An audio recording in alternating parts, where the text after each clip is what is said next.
Coba bayangin deh, gimana kalau satu aplikasi di HP Anda bisa jadi bank, pialang saham, sekaligus dompet kripto Anda.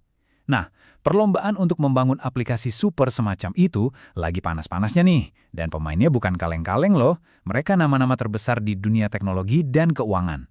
Di arena utama, kita punya Meta, Coinbase, dan Kraken. Masing-masing baru aja ngumumin langkah besar yang bikin kita semua selangkah lebih dekat ke masa depan keuangan yang terintegrasi penuh. Dan mereka ini nggak jalan sendiri-sendiri loh, mereka semua ngejar satu tujuan yang sama. Hadiah yang mereka perebutkan, dominasi super app. Coba dibayangin satu aplikasi aja, di mana Anda bisa gampang banget bayar tagihan, investasi saham, dan ngelola portofolio kripto. Nah, itulah masa depan yang lagi mereka bangun sekarang. Terus, gimana cara para raksasa ini ngebangun super app mereka? Masing-masing punya jalur yang unik, tapi semuanya mengarah ke tujuan yang sama, jadi pusat dari semua urusan finansial Anda. Matt Hogan dari Bitwise Asset Management sampai menyoroti betapa cepatnya semua ini terjadi. Rentetan pengumuman ini jelas bukan kebetulan.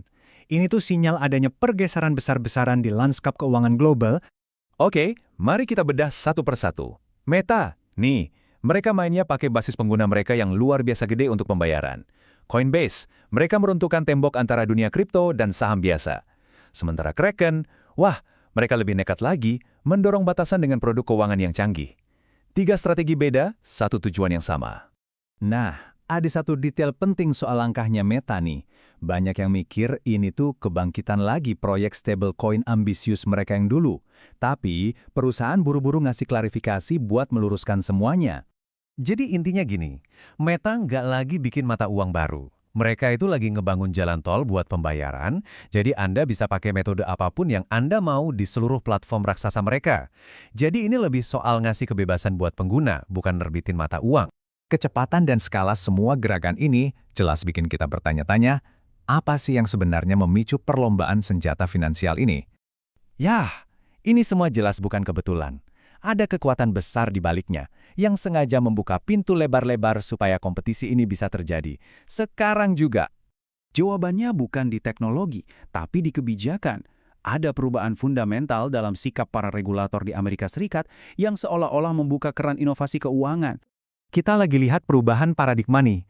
Dari yang tadinya regulator itu kayak polisi kripto yang fokusnya cuma menegakkan aturan, sekarang jadi promotor inovasi. Pendekatan baru ini justru aktif mendorong pengembangan super app. Para pemain besar di pasar, ya jelas mereka nggak buta.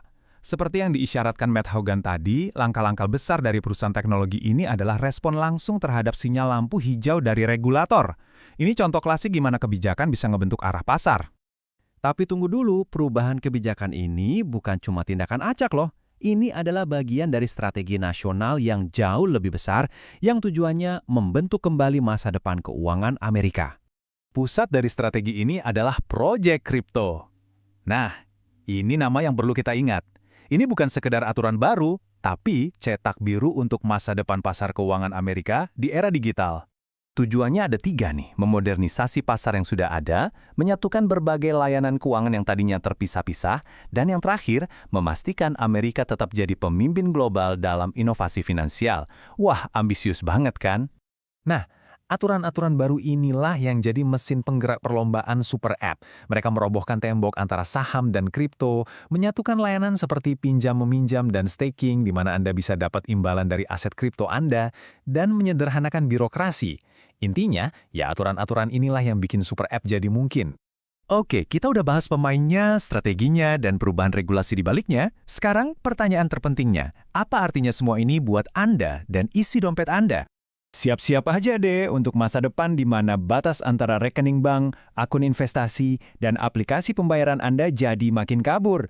Perlombaan super app ini pada akhirnya adalah tentang menyederhanakan seluruh hidup finansial Anda ke dalam satu platform yang terpadu dan mulus.